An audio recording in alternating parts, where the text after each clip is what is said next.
The massive alien fleet covered the sky above Earth like a blanket of death. Hundreds of dark ships blocked out the stars, their hulls gleaming with weapons that could destroy entire cities in seconds. Admiral Keith stood on the bridge of his flagship, looking down at the blue and green planets spinning slowly below him. His three eyes glowed with satisfaction.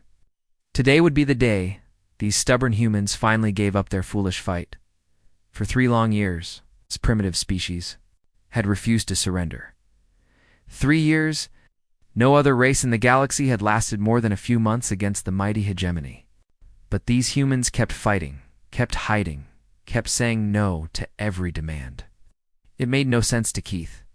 Why would they choose death over the peace and order his empire offered? Deep underground in a bunker beneath Seoul, General Park pressed his communicator with a tired hand. The concrete walls around him were cracked from years of bombardment, and the air tasted of dust and fear. "Commander Han," he called out, his voice echoing in the narrow tunnel. "The aliens are broadcasting again." Han looked up from the glowing screens that showed him the positions of enemy ships. At 35, he looked like he was 50. His hair had gone gray, deep lines marked his face, and his hands shook slightly from too much coffee and too little sleep. The war had aged everyone who survived it. "What are they saying this time, General?" "Same thing they always say," Park replied, rubbing his eyes. "Surrender in 24 hours, or they'll kill everyone on the planet." His voice sounded heavy, like a man who had watched too many friends die, too many cities burn to ash. Miles away, in another underground shelter, Dr. Kim bent over a strange alien device. The machine was the size of a briefcase, but seemed to be made of metal that changed color when she touched it. Her fingers moved carefully over buttons and switches that looked nothing like human technology. The writing on the device was in symbols. That hurt to look at directly around her. Dozens of other scientists worked in the same focused silence. They had been studying captured alien equipment for months, trying to understand how it worked. Every breakthrough could save lives. Every failure meant more people would die. Dr. Kim knew that the fate of the entire human race might depend on what she and her team could learn from these strange machines. The air in the shelter was thick and stale. Emergency lights cast long shadows on the walls. Children played quietly in the corners while their parents worked or stood guard. Everyone knew that above them, death waited in the form of alien warships. High above in his command ship, Admiral Yo, Keith grew more frustrated by the hour. The hegemony had conquered 847 different species across the galaxy. Some had fought bravely, others had surrendered immediately, but all had eventually accepted their place in the empire. The strong ruled. The weak obeyed. This was the natural order of things. But these humans refused to understand this simple truth. They kept fighting even when they had no hope of winning. They kept hiding even when surrender would save their lives. Keith had offered them the same deal he gave all conquered species: join the empire, follow its laws, and live in peace. Yet they chose war instead. 24 hours, Keith spoke into his fleet communications. His voice carried to every ship in the massive armada. "Then we end this primitive defiance once and for all." The countdown to humanity's final day had begun. 3 years ago, the morning started just like any other Tuesday. Minho was up on the communication tower outside Busan, placing a broken satellite dish, when he saw something that made his heart stop. Dark shapes were moving across the sky, bigger than any aircraft he had ever seen. They moved silently like giant shadows floating through the clouds. At first he thought his eyes were playing tricks on him. Maybe it was just a flock of birds or some new military exercise. But as the shapes got closer, Minho realized he was looking at something impossible. Massive ships, each one the size of a city block, were descending from space. Their hulls were smooth and black with strange lights pulsing along their sides. Minho grabbed his radio with shaking hands. "Base, this is Minho. You need to see this. There are ships in the sky. Big ones. They're not from around here." The news spread across the world in minutes. Every television channel, every radio station, every internet site showed the same incredible sight. Alien spacecraft were landing on Earth. After decades of wondering if humans were alone in the universe, the answer had arrived. The excitement was incredible. People poured into the streets, pointing at the sky and taking pictures. Scientists rushed to their laboratories. World leaders called emergency meetings. This was the greatest moment in human history. First contact with an alien civilization. The aliens' first message was broadcast in perfect English, Chinese, Spanish, and dozens of other languages.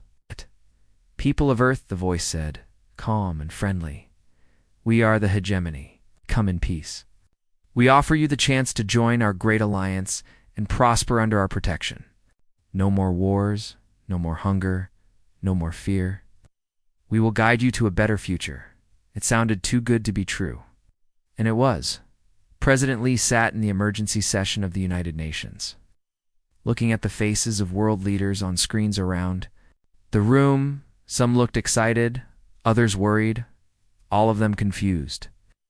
The alien offer seemed generous, but something felt wrong about it. They want our resources, President Lee said, reading from the translated documents the aliens had provided. Our minerals, our water, our farmland. They want our people to work in their factories and serve on their ships. They want our planet to become part of their empire. He paused, looking around the room. But what do they offer us in return? They say protection, but protection from what? They say prosperity, but prosperity for whom? The negotiations went on for weeks. The aliens sent representatives to meet with human leaders. They were tall, thin creatures with gray skin and large eyes. They wore robes that seemed to shift color in the light. They spoke politely, but there was something cold about them, something that made humans uncomfortable. Gina worked as one of the translators during these meetings. She was good with languages, and she had learned to speak the aliens' tongue fairly. Well, but the more she listened, the more worried she became. The alien language was strange. It had words for ruler and subject, master and servant, commander and follower. But it had no word for partner, or equal, or friend. Don't understand us, Gina warned the diplomatic team after one particularly difficult session. In their minds, there are only two types of beings in the universe: those who give orders and those who take orders. They can't imagine any other way. The aliens grew frustrated with humanity's questions. Why did humans want to keep their own? Governments. Why did they insist on having a say in how their planet was run? Why couldn't they just accept the generous offer of protection and guidance? You were thinking like children, the lead alien negotiator told President Lee. We have conquered 847 worlds. We know what is best. Trust us to lead you to prosperity. But humans had never been good at trusting strangers, especially strangers. Who talked about conquest? The first bombs fell on a Thursday morning. The aliens targeted military bases, government buildings, and communication centers. They expected humans to surrender immediately, like every other species they had conquered. They thought a show of force would make humans realize they had no choice but to obey. They were wrong. Instead of surrendering, humans got angry. Instead of giving up, they started fighting back. The aliens had made their first mistake about humanity. They thought humans would react like every other species they had defeated. They had no idea how stubborn humans could be when someone tried to push them around. The war had begun. The attack started just as the sun was rising over Seoul. Tyke was drinking his morning coffee when the first beam of light cut through the sky like a bright sword. He pressed his face against his apartment window, watching in horror as the energy beam sliced through the military headquarters across the city. The building didn't explode like in the movies, simply disappeared, turned to dust in seconds. More beams followed. It came from the alien ships floating high above the clouds, invisible except for the deadly light they sent down to Earth. One by one, army bases vanished. Government buildings turned to ash. Communication towers crumbled to nothing. The aliens were surgical in their precision, destroying only what they wanted to destroy. Tyke grabbed his phone and called his sister. Get to the subway stations, he told her. Get underground now. The war has started. Across the city, Captain Yuna crouched in what was left of her command post. Half her soldiers were dead or missing. The other half looked to her for answers she didn't have. She watched through binoculars as another military compound disappeared. In a flash of alien light, They're being careful, she told her remaining squad. Look at the pattern. They're only hitting military and government targets. They're not touching the hospitals, the schools, the apartment buildings. She lowered her binoculars and looked at her soldiers. They think we'll surrender to save our cities. The aliens had studied human psychology, or at least they thought. They had. Their plan was simple: destroy the ability to fight back, but leave the civilians alone. Show humans that resistance was hopeless, but that surrender would keep their families safe. It was a strategy that had worked on dozens of other worlds. But humans weren't like other species. Instead of cowering in fear, people got angry instead. Of begging their leaders to surrender, they asked how they could help fight back. Junho had been an accountant before the war. He spent his days working with numbers in a quiet office. When the bombing started, he didn't run home to hide. He went to the nearest resistance meeting and volunteered to help. Can't shoot a gun, he told the resistance leader, but I can count supplies, organize equipment, keep track of who needs. What? Put me to work. Old GM had run a small shop for 30 years. She sold rice and vegetables to her neighbors, always with a smile and a kind word. When the aliens started bombing, she closed her shop and walked to the underground factory where people were making ammunition by hand. My grandson is fighting these monsters, she told the factory supervisor. If he's brave enough to fight, I'm brave enough to help him. At 72 years old, she spent her days loading bullets into magazines, her weathered hands moving with practiced precision. Even the children wanted to help. Nara was only 12, but she knew every tunnel and passage in the subway system near her school. She became a messenger, carrying notes and supplies between resistance groups. She was small enough to crawl through space as adults couldn't fit, fast enough to outrun alien patrols. High above the city, the alien commanders watched their careful plan fall apart. They had expected humans to separate into fighters and civilians, soldiers and non-combatants. Instead, they saw an entire population turning into an army. This is unprecedented, Admiral Keith muttered as he reviewed the reports from his intelligence officers. On every other world, the civilians begged their leaders to surrender. They wanted to protect their families, their homes, their way of life. He paused, staring at the data on his screen. But these humans are different. They're not protecting their non-combatants. They're turning them into combatants. The aliens had made another mistake. They assumed that showing restraint would make humans grateful, that sparing civilian targets would make humans want to negotiate. Instead, every building they didn't destroy became a fortress. Every person they didn't kill became a potential soldier. Soldier Saul understood this better than most. Before the war, he had built skyscrapers and bridges. Oh, yeah. He used those same skills to turn subway stations into underground fortresses. He led a team of engineers who worked day and night, reinforcing tunnels, setting up communication lines, creating hidden supply depots. We're not just fighting for our freedom, he told his crew as they welded steel plates over subway entrances. We're fighting for the right to choose our own path. The aliens want to make that choice for us. They want to decide how we live, how we work, how we think. He wiped sweat from his forehead and picked up his welding torch. But that's not how humans work. We choose our own destiny.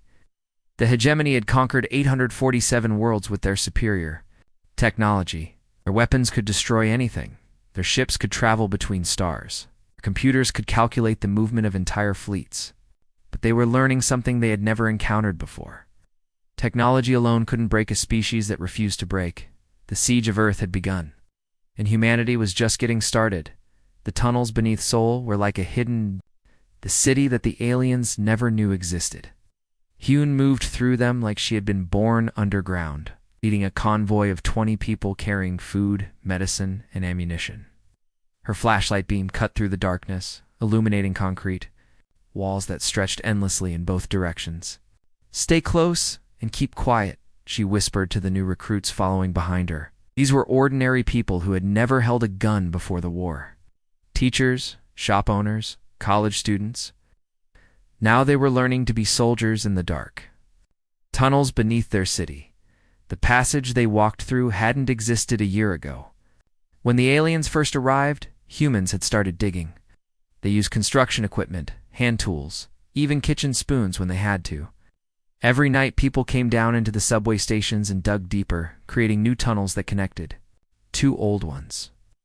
The aliens have amazing technology, Hune explained as they walked. They can see through walls, track our body heat, listen to our conversations from space.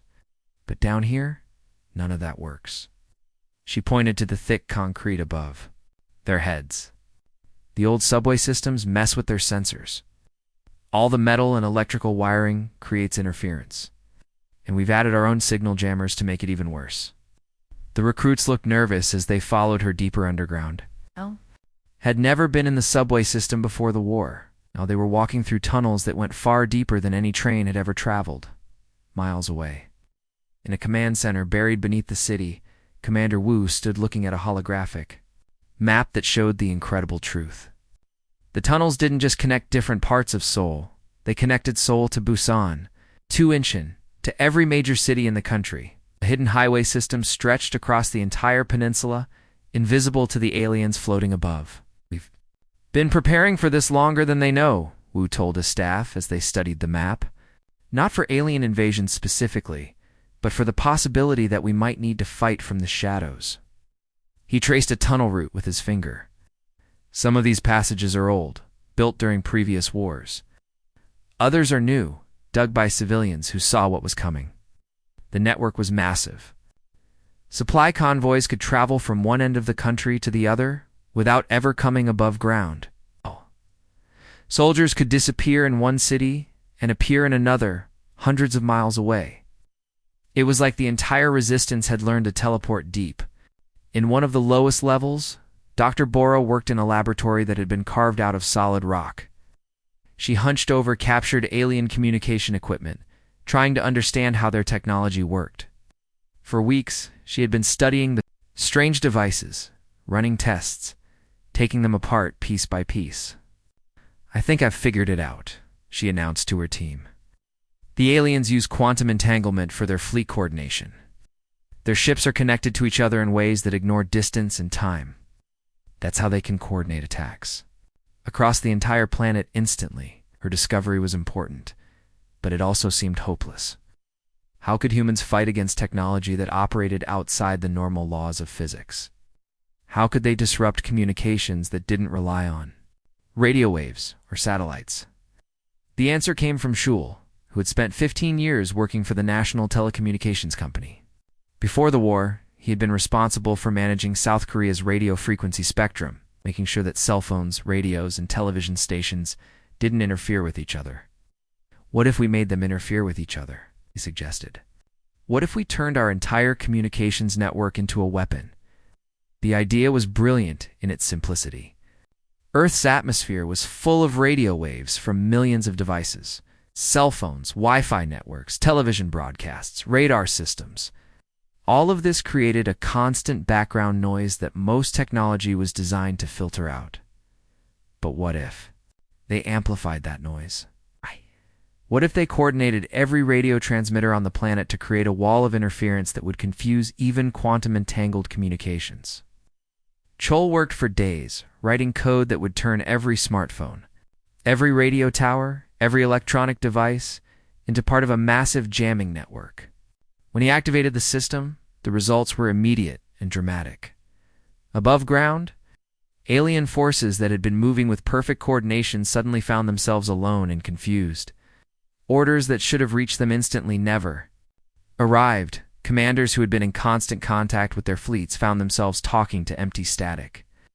"They're adapting faster than our tactical computers can analyze," one alien commander reported in frustration. "How is this possible?"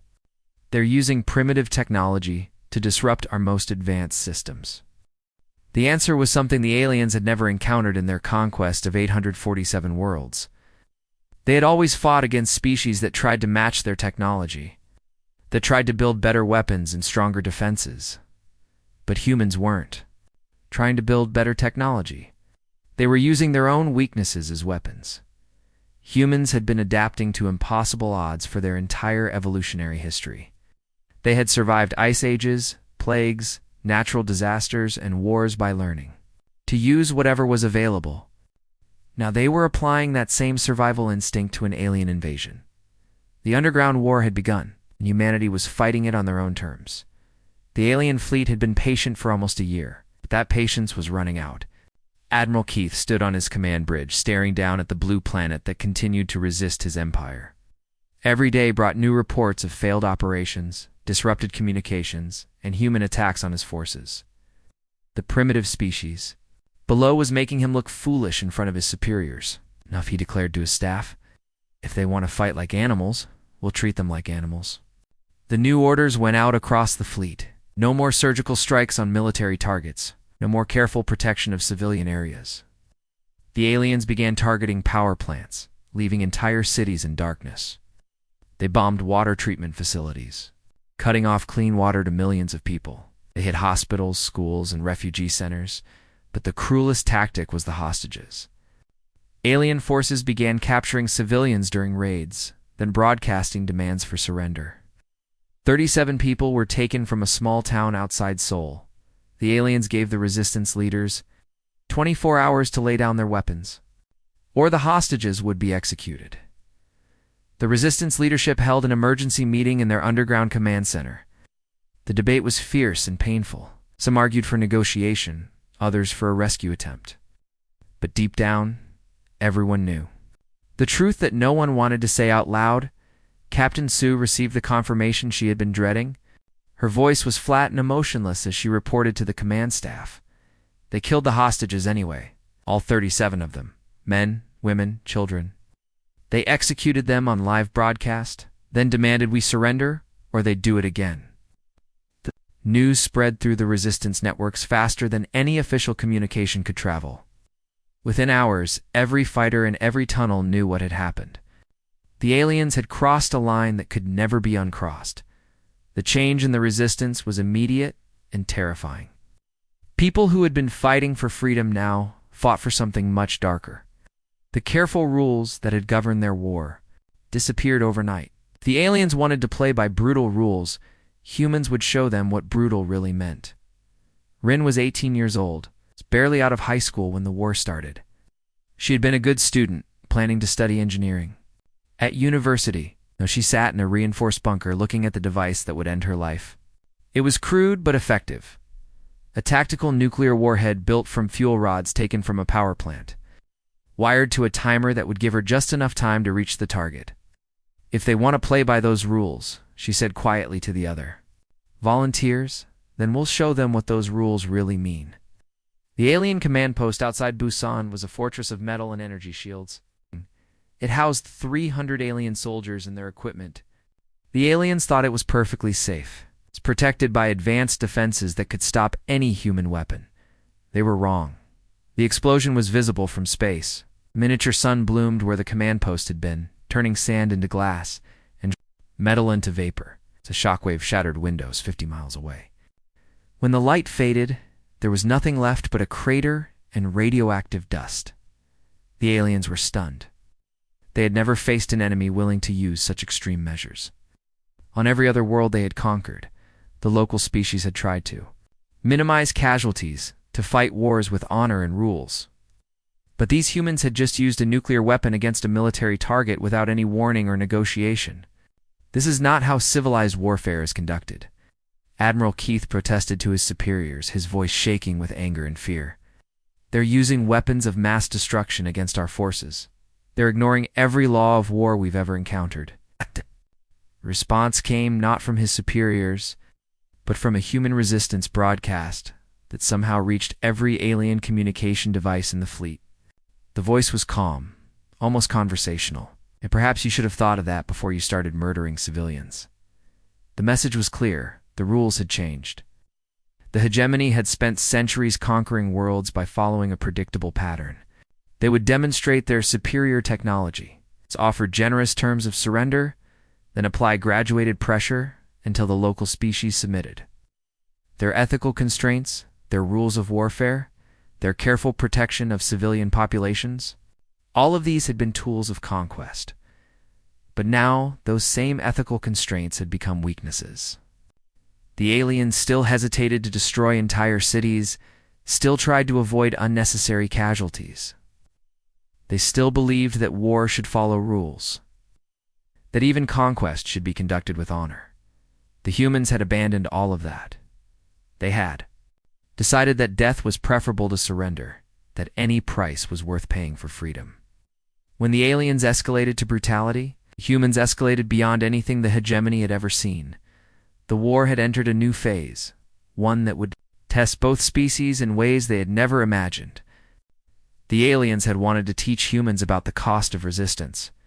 Instead, they were learning that some lessons cut both ways, and humanity was just getting started.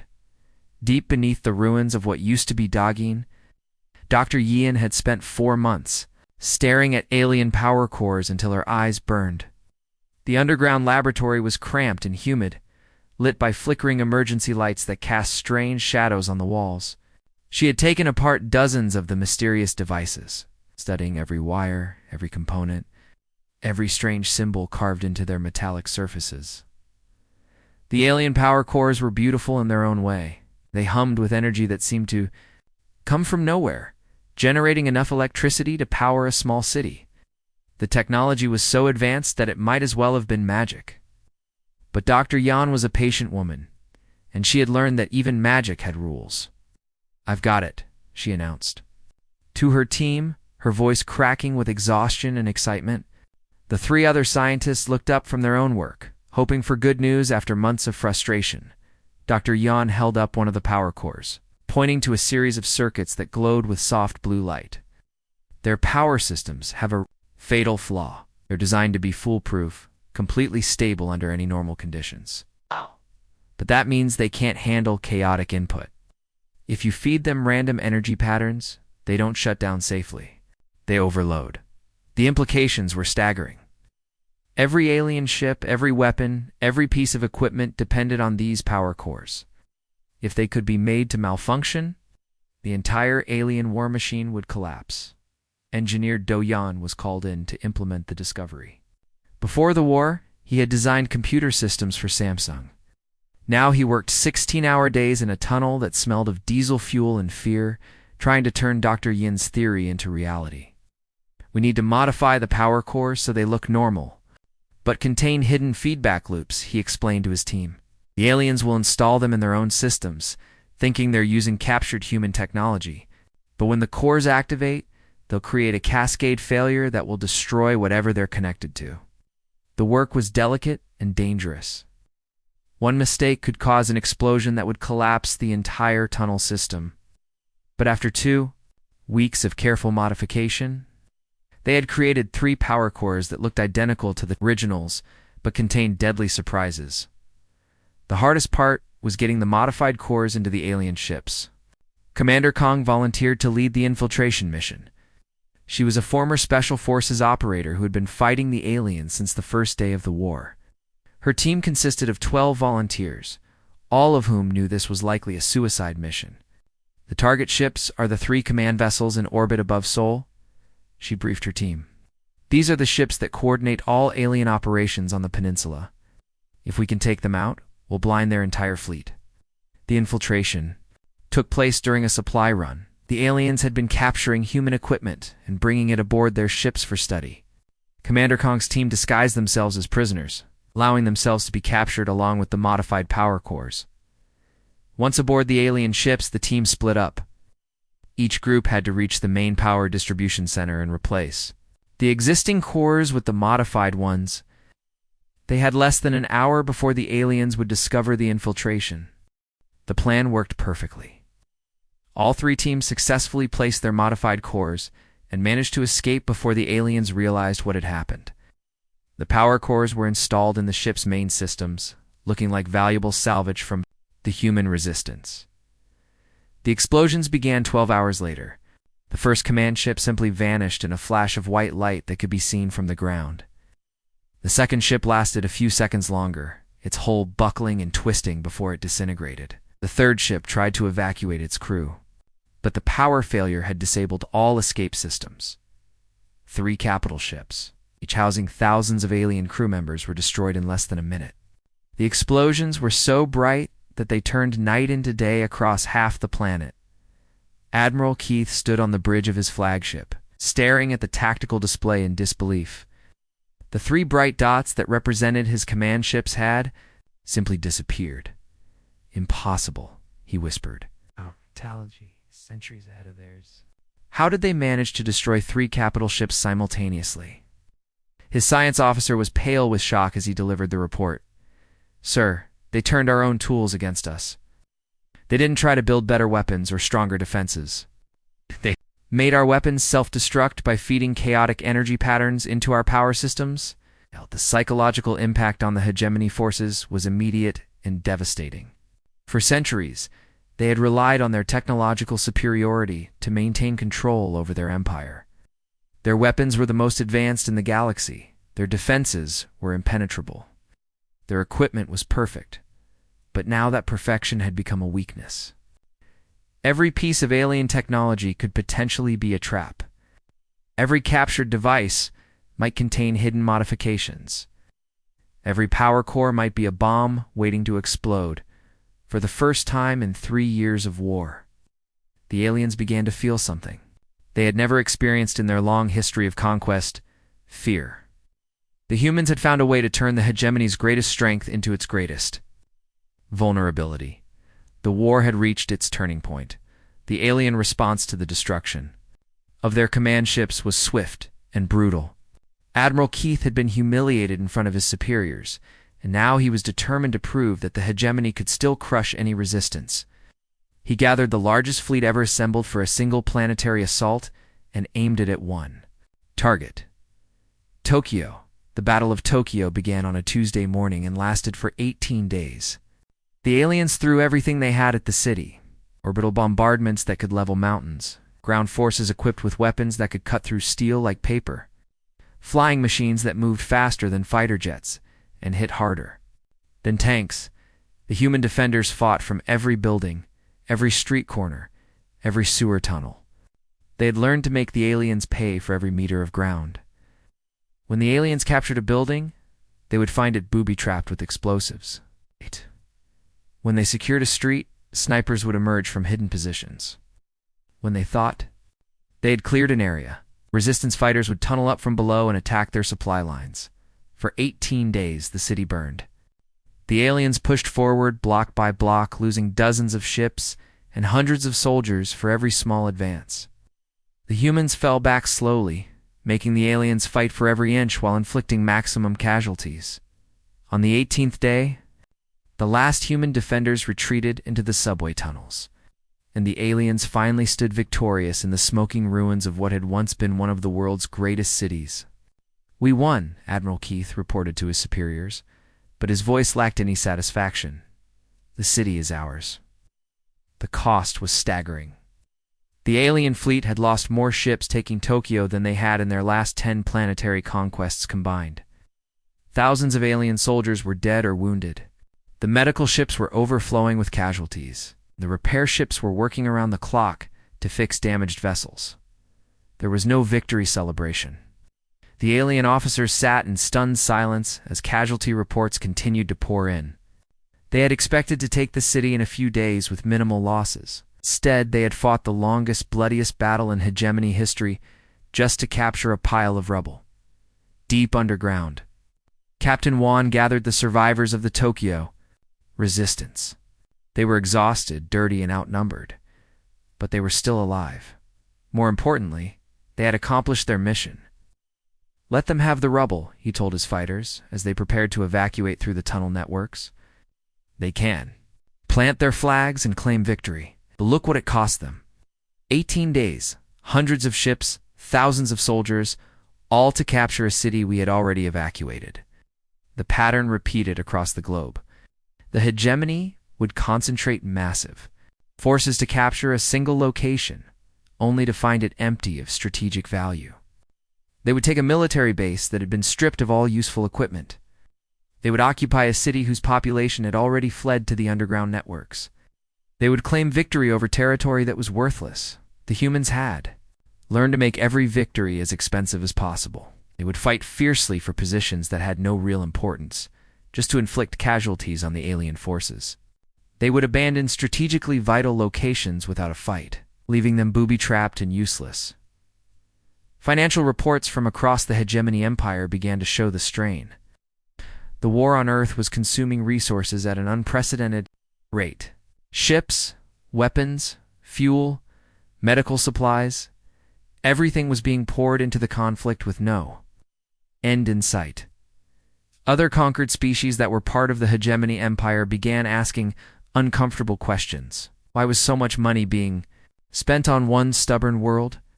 Why were there tax credits being used to fund a war that seemed to have no purpose? When would the madness end? "We're not trying to win," Colonel Yoon explained to a group of new recruits in a training session held in an abandoned subway station. "We're trying to make conquest so expensive that it becomes impossible." She pointed to a map showing alien positions across the planet. "Look at this. They control maybe 30% of the Earth's surface. But they've spent more resources getting that 30% than they spent conquering the last 20 worlds combined. Every victory costs them more than the last." The strategy was working. The hegemony had won dozens of battles, but each victory was more expensive than the last. They were winning themselves to death. Bleeding resources and manpower for gains that meant nothing. The aliens had superior technology, but they were learning that technology couldn't solve every problem. They could destroy any target, but they couldn't make conquest profitable. They could win any battle. They couldn't win the war. The humans had found the one weakness in the hegemony's empire: economics. Every conquest had to pay for itself eventually. Every occupied world had to produce more value than it consumed. But Earth was different. Earth was becoming a black hole that consumed everything the hegemony fed into it. The war was becoming unsustainable. Both sides knew it. The question was which side would break first. 3 years into the siege, the numbers told a story that nobody in the hegemony wanted to hear. Accountants across the alien empire worked day and night, calculating costs that grew higher every month. The war on Earth had consumed more ships, soldiers, fuel, and equipment than the conquest of 50 other worlds combined, in the gleaming towers of the hegemony capital. Thousands of light years from Earth, the ruling council met in emergency session. The holographic displays showed financial reports that made even the most experienced administrators shake their heads in disbelief. "Our economy cannot sustain this," the lead counselor announced to Admiral Keith via long-range communication. "The war is bankrupting our empire. Either end this quickly, or we will be forced to reconsider our position."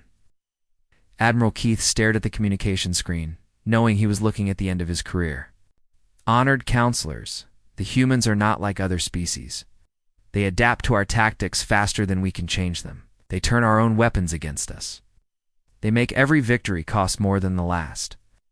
"Then find a new strategy," the counselor replied coldly. "You have unlimited resources. Use them." But Admiral Keith knew the truth that his superiors refused to accept. There were no unlimited resources, and ending it quickly was no longer possible. The humans had learned too much, adapted too well, become too dangerous. The proof was everywhere. In hidden factories buried deep underground, human engineers had learned to manufacture weapons that could destroy alien ships.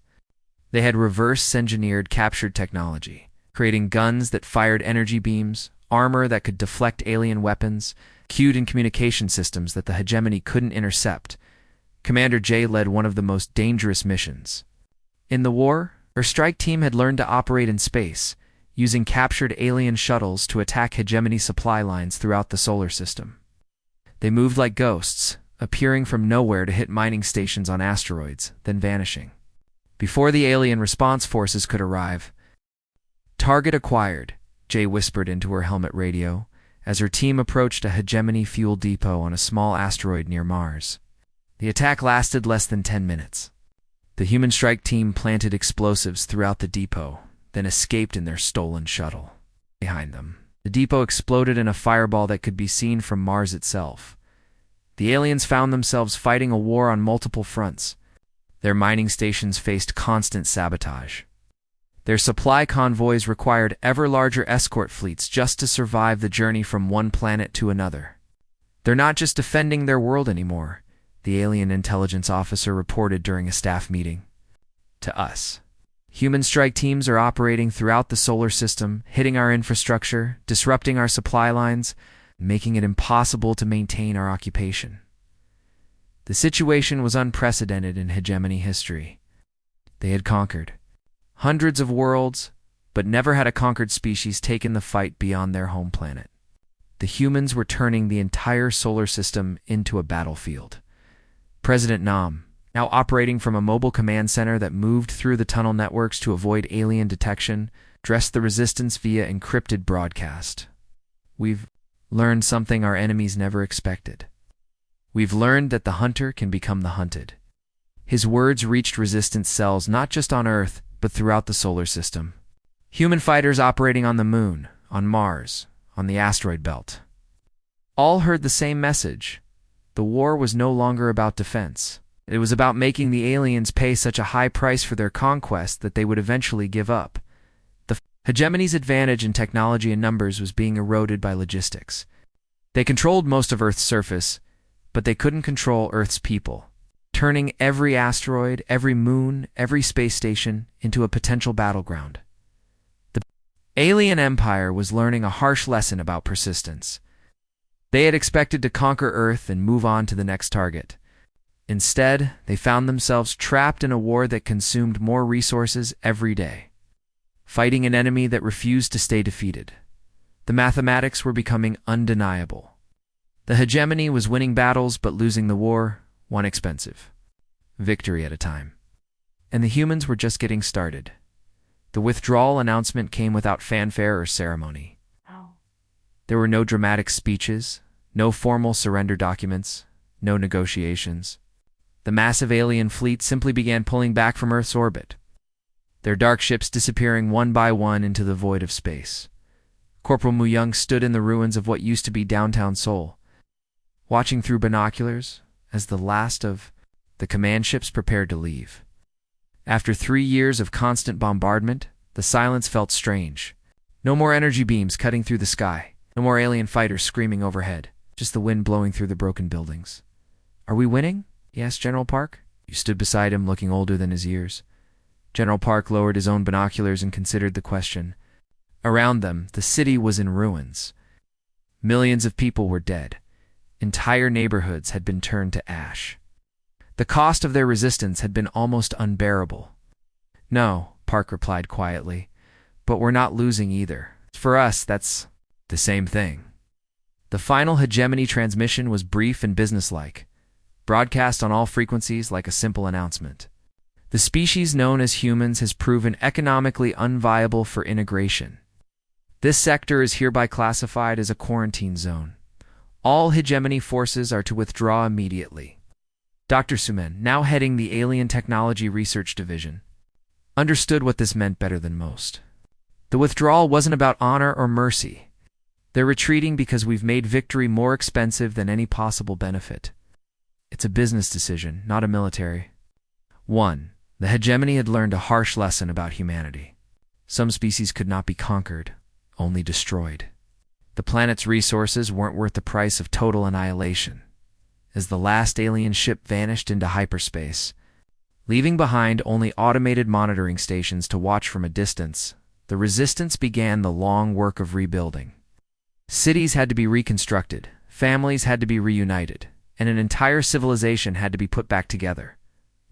Cost had been terrible. Entire generations had grown up knowing only war. Children had learned to fight before they learned to read. Old people had died in tunnels, never seeing the sun again.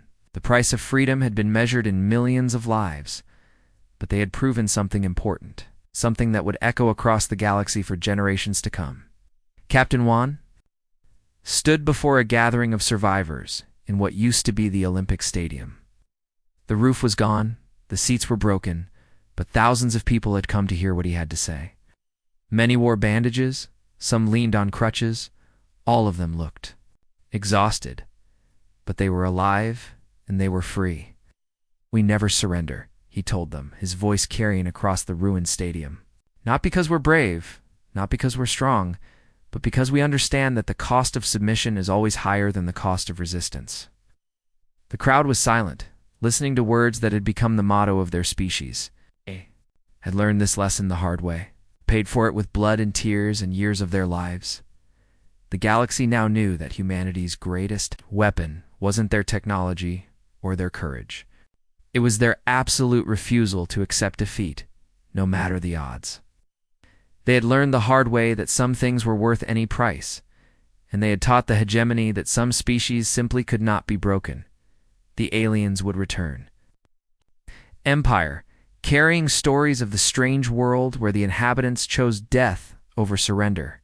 Some would admire their courage, accepted their fate. Humanity had proven that acceptance was not inevitable. War was over, but the real victory was just beginning. Humanity had earned its place in the galaxy, not through submission, but through defiance. They had shown that freedom was not something that could be given or taken away. It was something that had to be defended.